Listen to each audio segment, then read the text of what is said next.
Welcome back, ladies and gentlemen. I said I would do, well, if you watched the last video, it was about urban defense. That's the defending base right there I built. I said I would do attack and defense, but it turned out to be 12 minutes, and I only did defense. This video, we're going to be doing attack. So you've set up, if you watched the last one, you know what I'm talking about.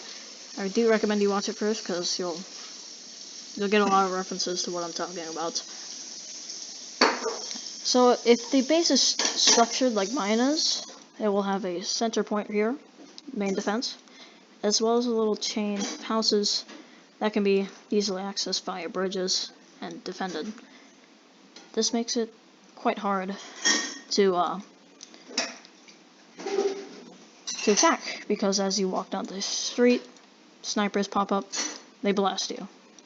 Pop up through the windows on top. So you're gonna want to generally avoid open areas like this, because that gives you, well, exposes you a lot more, one to the cannons and two to the rooftop snipers that will be placed around if the base is structured this way. A lot of bases do not have this bridge system, but, well, if they're wise, they'll do that. They'll put the bridge system. Now there's two different ways to siege a base like this.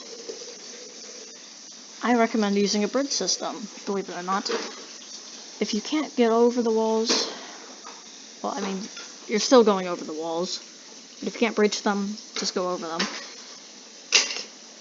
The attacking team is not, the defenders are not the only people who can make a little bridge system throughout these houses.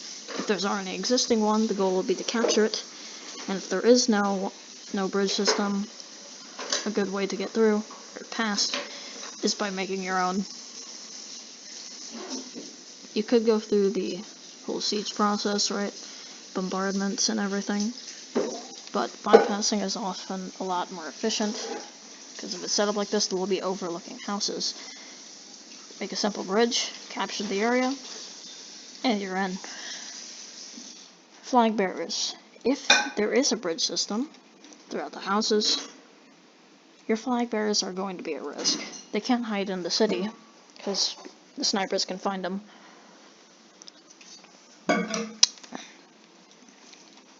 Sorry, just needed some water there. So you're gonna want to breach a house first. These will often be trapped, and, well, if you're going up against a good opponent, they will probably be trapped.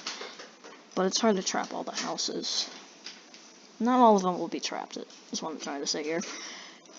Trapping every house is just impractical, so you're just going to find one that is not trapped, or not guarded, hide the dude in there, and just keep spawning. One of the easiest ways to win a siege. If they can't figure out where you're spawning, they won't be able to stop the spawning. Hide your guy. Put a stealthy little bridge, and breach. Now the biggest part of this siege will actually be securing the bridge, because if they know you're building, and they're coordinated, they will of course try to recapture this bridge and push you out.